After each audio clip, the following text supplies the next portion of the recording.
Hello बच्चों, chemistry class में आपका स्वागत है और मैं हूं आपका केमिस्ट्री टीचर सतीश श्रीवास्तव। आज मैं आपके लिए जो टॉपिक लेकर आया हूं और वो टॉपिक है मेरा क्या, एप्लीकेशंस ऑफ एडजॉर्प्शन, अधिशोषण के अनुप्रयोग।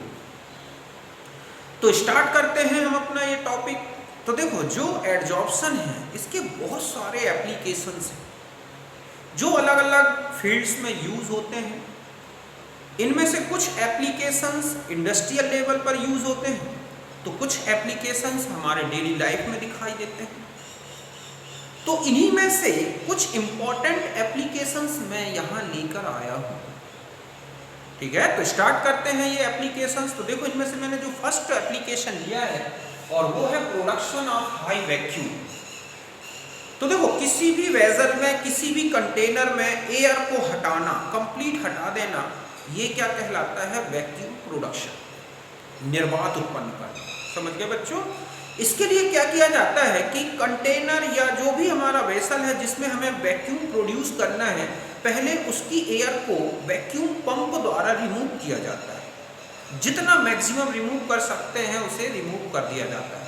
इसके बाद भी कुछ एयर ट्रेस बच ही जाता है, मतलब उसमें कुछ एयर बच जाती है। वो ट्रेस अमाउंट को भी हटाने के लिए फिर एडजॉर्प्शन का यूज होता है। इसके लिए क्या किया जाता है कि उस एग्जॉस्टेड, ठीक है, जो कंटेनर है या जो कहें कि वेसल है, मतलब जिसमें से एयर को रिमूव कर दिया गया है मैक्सिमम, उसमें क्या किया जाता है कि कूल्ड चारकोल को कनेक्ट किया जाता है। अब ये जो चारकोल होता है ये क्या करता है कि जो एयर ट्रेसेस है, जो डिफरेंट गैसेस का ट्रेसेस अमाउंट है, उसको भी ये क्या कर लेता है? एडजॉर्ब कर लेता है और इस तरह से हाई वैक्यूम प्रोड्यूस कर देता है, जो कि किसी अदर मेथड से पॉसिबल नहीं था।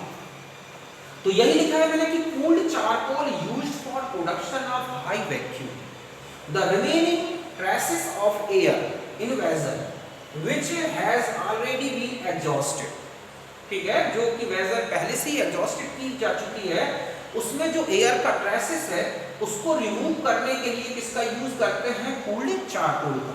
तो ये जो कूल्ड चारकोल है, ठीक है, ये क्या करता है? एब्जॉर्ब, ठीक है, जो ट्रेस है उसको एब्जॉर्ब कर लेता है और क्या प्रोड्यूस कर देता है? High vacuum. मतलब यहाँ लिखा vessel which has already been exhausted by vacuum pump adsorbed by the charcoal which produce high vacuum।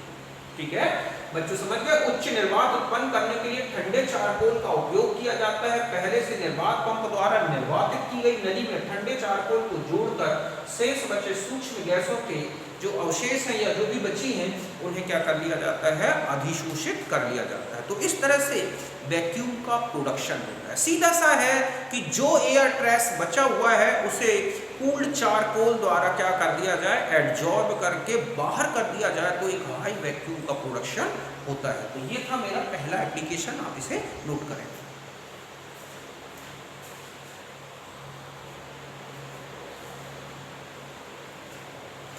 अब देखो, नेक्स्ट जो यूज है वो है इन गैस मास्क। तो जो कोल माइंस होती हैं, जो कि कोयले की खान होती हैं, वहाँ जो वर्कर्स होते हैं वो इनका यूज करते हैं गैस मास्क का।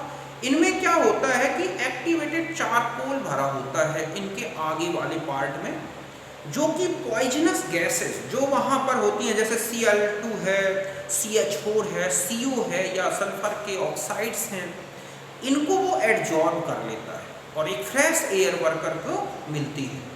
तो उनमें भी एडजॉर्प्शन का यूज होता है। क्यों? क्योंकि जो उसमें एक्टिवेटेड चारकोल है ना, वो इन पॉइजनस गैसेस को एडजॉर्ब करता है।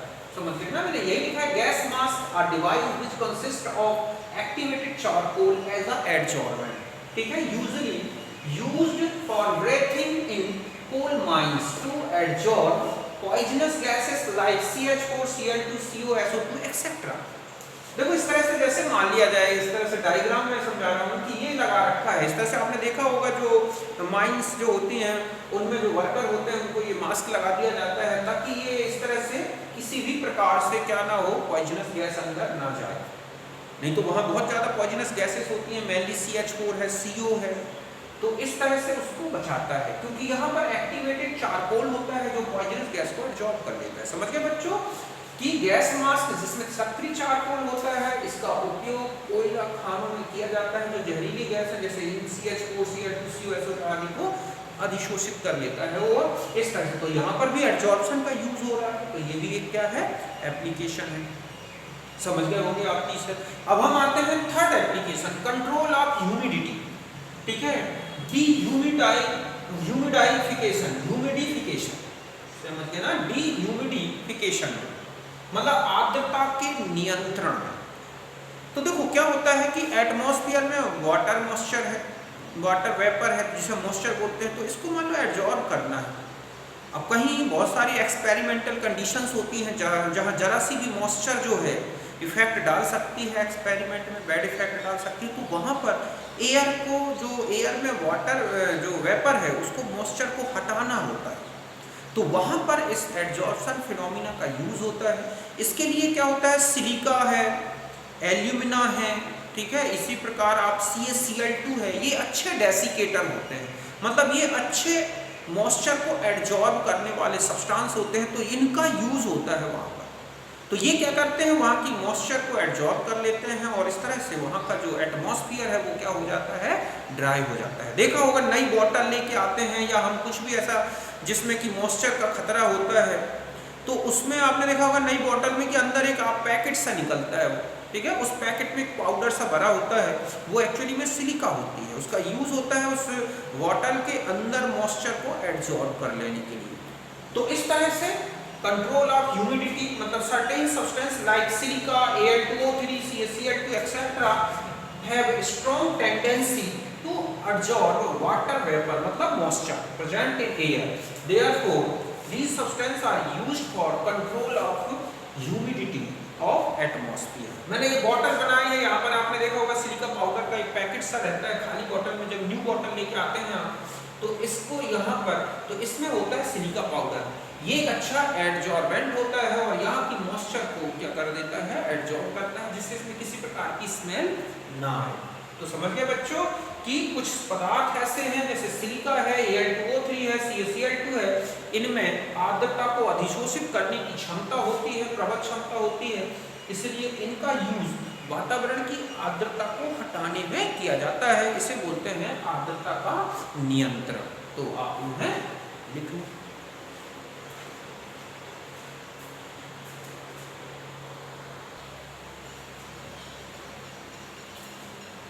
अब देखो नेक्स्ट एप्लीकेशन है removal of colouring matter from, ठीक है, सॉल्यूशन, विलयन से रंगीन पदार्थों को हटाना। तो कुछ एड्जॉर्बेंट्स जैसे कि एनिमल चारकोल है, बोन चारकोल है, ब्लड चारकोल है, ठीक है, इनमें बहुत अच्छी टेंडेंसी होती है कलरिंग पिगमेंट्स को एड्जॉर्ब करने की, मतलब जो कलर्ड पिगमेंट्स हैं उनको ये क्या कर लेते हैं, अच्छी तरह से एड्जॉर्ब कर लेते हैं, इसलिए इनका यूज होता है सॉल्यूशन से कलर्ड सब्सटेंस को हटाने में। सबसे ज़्यादा यूज होता है शुगर इंडस्ट्रीज में। यहाँ पर जो कैन जूस होता है उसमें जो ग्रीन पिगमेंट्स होते हैं या और भी अदर सब्सटेंस होते हैं जो कि इम्प्योरिटीज़ के फॉर्म में हैं, उनको एड्जॉर्ब करने के लिए बोन चारकोल का यूज होता है, तो उसे बिल्कुल ये एड्जॉर्ब करके कलरलेस कर देते हैं सॉल्यूशन को। इसके बाद जब शुगर बनती है तो शुगर को भी दोबारा प्यूरिफाई किया जाता है, तो भी बोन चारकोल का यूज होता है, तो बचे हुए जो भी और पिगमेंट्स हैं वो भी क्या हो जाएं, कंप्लीट 100% क्या हो जाएं, एड्जॉर्ब हो जाएं और इस तरह से शुगर बिल्कुल साफ हो जाती है। तो यही मैंने लिखा है कि animal charcoal removes coloured pigments from solutions, ठीक है, बाय एड्जॉर्प्शन फिनोमिना, इनमें भी एड्जॉर्प्शन होती है। ये एक प्रकार के पोरस एड्जॉर्बेंट होते हैं जो कि बहुत अच्छे एड्जॉर्प्शन शो करते हैं और इनमें से मेनली बोन चारकोल का यूज होता है purification of can juice and sugar in sugar industry. Sugar industry में सबसे ज़्यादा बोन चारकोल का यूज शुगर और कैन जूस को डीकलराइज्ड करने में किया जाता है। समझ गए बच्चों कि जंतु चारकोल विलयनों से रंगीन वर्णक अधिशोषित कर लेते हैं, इसलिए मुख्य रूप से अस्थि चारकोल का उपयोग गन्ने के रस और शर्करा के शोधन में किया जाता है। फिर आता है सॉफ्टनिंग ऑफ हार्ड वाटर, कठोर जल के मृदुकरण। तो देखो हार्ड वाटर जो होता है, आपने 11th में पढ़ा होगा जो सोप के साथ अच्छे से लेदर नहीं देता वो कहलाता है हार्ड वाटर। उसमें मेनली कैल्शियम और मैग्नीशियम आइंस जो होते हैं ये हार्डनेस के लिए रिस्पॉन्सिबल होते हैं, तो इनको हटाना ही क्या होगा, सॉफ्टनेस। ठीक है, तो सॉफ्टनिंग ऑफ वाटर मतलब ये होगा कि इन आइंस को हटाना ही क्या है, सॉफ्टनिंग ऑफ हार्ड वाटर। तो जियोलाइट में ये टेंडेंसी होती है कि ये हार्ड वाटर के इन कैल्शियम और मैग्नीशियम आयनों को एब्जॉर्ब कर लेता है और अपने सोडियम आइंस को क्या करता है, वाटर में रिमूव कर देता है। मतलब एक प्रकार के आयन एक्सचेंज मेथड द्वारा एब्जॉर्प्शन शो करता है। तो इस जियोलाइट द्वारा हम क्या कर सकते हैं, हार्ड वाटर को सॉफ्ट बना सकते हैं। तो जियोलाइट Na2Al2 Si2, ठीक है, O8, इसको बोलते हैं जियोलाइट। इसका यूज होता है softening of hard water which absorbs calcium and magnesium ions from hard water. These ions are responsible for hardness of water. ठीक है, तो जियोलाइट का उपयोग कठोर जल में कैल्शियम और मैग्नीशियम आयनों को हटाता है, यही कठोरता उत्पन्न करते हैं और अपनी सतह पर इन आयनों को क्या कर लेता है, विशोषित करता है। मतलब ये रिएक्शन लिखिए, जियोलाइट प्लस ये है हार्ड वाटर। ठीक है, इसमें मान लो ये आइंस हैं जो सल्फेट या क्लोराइड्स के फॉर्म में होते हैं, तो इस तरह से ये क्या करता है, कैल्शियम और मैग्नीशियम का जियोलाइट बनाता है। सोडियम आइंस कहाँ चले जाते हैं, वाटर में चले जाते हैं। तो इस तरह से वाटर क्या हो जाता है, सॉफ्ट हो जाता है। तो ये भी किस पर बेस्ड है, एब्जॉर्प्शन फिनोमिना में। तो इसलिए ये एप्लीकेशन से हम इस तरह से कहें कि ये है हमारा कलरिंग मैटर। आपने इसमें बोन चारकोल मिला दिया, ठीक है, तो इस तरह से ये क्या करेगा कि अपनी सरफेस पर जो बोन चारकोल है वो अपनी सरफेस पर इस तरह से कलरिंग मैटर को एब्जॉर्ब कर लेगा और ये सॉल्यूशन कैसा हो जाएगा, कलरलेस। समझ गए ना। और बाकी जियोलाइट मेथड, परम्यूटेड मेथड जो कि अगले मंथ में देखेंगे या देखी होगी आपने, तो वो इसमें आपको मिलेगा ये एप्लीकेशन। तो इस तरह से ये मेरे कितने हो गए, 5, तो इसको नोट करें।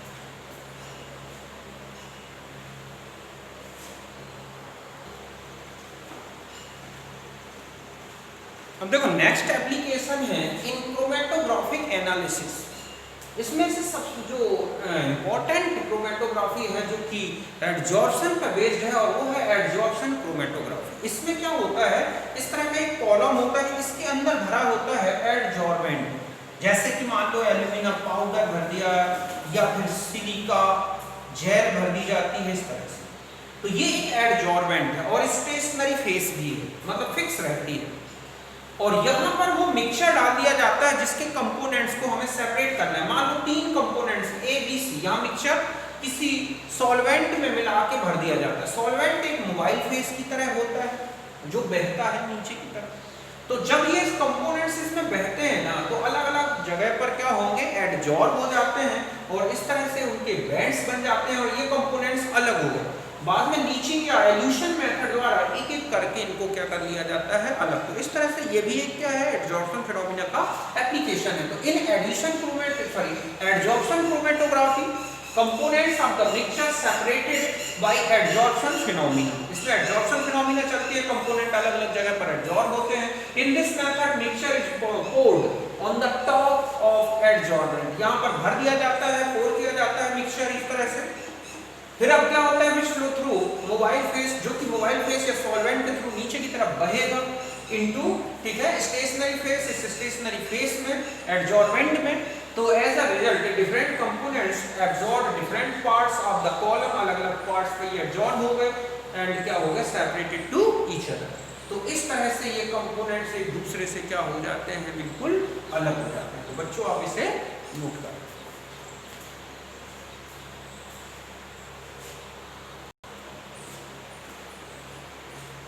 तो देखो बच्चों, अधिशोषण क्रोमेटोग्राफी में क्या होता है कि इस मिश्रण को यहाँ अधिशोषक स्तंभ के ऊपरी भाग से मिलाया जाता है। ये मिश्रण एक लिक्विड के साथ घुला होता है, इसको बोलते हैं इसकी गतिशील अवस्था। जब ये इस अधिशोषक भरा हुआ है जैसे सिलिका जेल, इसमें बहता है तो इसके जो घटक है वो अलग अलग भाग पर क्या हो गए, अधिशोषित हो गए। बाद में इन्हें एक एक करके बाहर निकाल लिया जाता है। तो इस तरह से अधिशोषण क्रोमेटोग्राफी में भी अधिशोषण का उपयोग होता है। तो आप इसे नोट कर लें।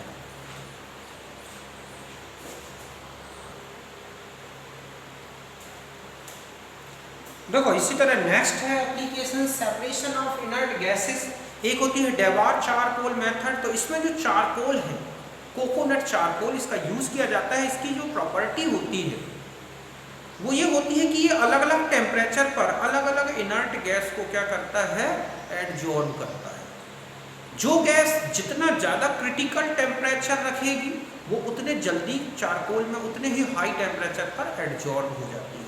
इस वेस्ट पर सारी इनर्ट गैसेस को एक एक करके उस मिक्सचर, इनर्ट गैस के मिक्सचर से क्या कर लिया जाता है, सेपरेट किया जाता है। समझ गए ना कि coconut charcoal adsorbs different inert gases at different temperature, therefore coconut charcoal used for separation of component gases from mixture. समझ गए ना, नारियल चारकोल का उपयोग अलग अलग तापमान पर निष्क्रिय गैसों को अधिशोषित करने में किया जाता है। इसलिए इस चारकोल द्वारा हम निष्क्रिय गैसों को एक एक करके क्या कर सकते हैं, अलग कर सकते हैं। और एक होते हैं एडजॉर्प्शन इंडिकेटर, अधिशोषक सूचक। सूचक मतलब टाइट्रेशन जो चलता है उसका एंड पॉइंट कि कहाँ रिएक्शन कंप्लीट हो गई, टाइट्रेशन कहाँ कंप्लीट हो गया, इसको पता लगाने के लिए कुछ सब्सटेंस यूज होते हैं जिन्हें बोलते हैं इंडिकेटर। इनमें से एक होता है एडजॉर्प्शन इंडिकेटर। इसकी फिनोमिना ये है कि जैसे ही एंड पॉइंट आता है तो ये प्रेसिपिटेट की सरफेस पर एडजॉर्ब हो जाते हैं और तुरंत प्रेसिपिटेट का कलर चेंज कर देते हैं। इससे पता चल जाता है कि टाइट्रेशन का एंड पॉइंट आ गया। और ये प्रॉपर्टी मेनली इओसिन है, फ्लोरोसिन है, इनमें मिलती है। तो इस आधार पर ये एडजॉर्प्शन फिनोमिना पे बेस्ड है कि ये जैसे ही प्रेसिपिटेट लास्ट पॉइंट पहुंचता है वहां पर ये एडजॉर्ब हो जाते हैं प्रेसिपिटेट की सरफेस पर और तुरंत कलर चेंज हो जाता है इन इंडिकेटर्स का।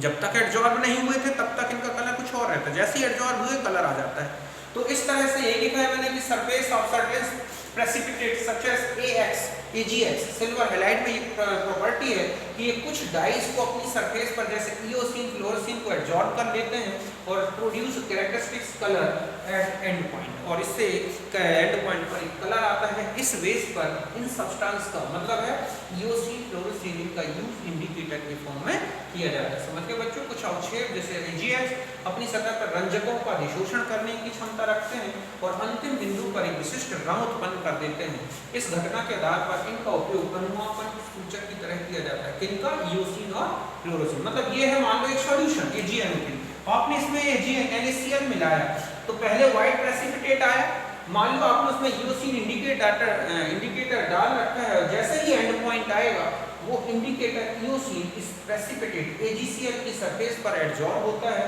और तुरंत एक कलर आ जाता है। तो इससे पता चल जाता है कि ये एंड पॉइंट आ गया। तो इस तरह से आपने देखा कि ये है एडजॉर्प्शन फिनोमिना जो कि बहुत जगह यूज होती है। तो इस तरह से हमने इनके कुछ इंपॉर्टेंट एप्लीकेशंस देखे एडजॉर्प्शंस के। अब हम मिलेंगे, अब हमारा जो नया टॉपिक स्टार्ट होगा वो है कैटालिसिस। समझ गए ना बच्चों, तो आप उसे अब इसके बाद कैटालिसिस के बारे में अच्छी तरह से पढ़ेंगे। ठीक है, तो हम मिलते हैं उस वीडियो में, तब तक के लिए आपसे नमस्कार, bye, see you again, thank you.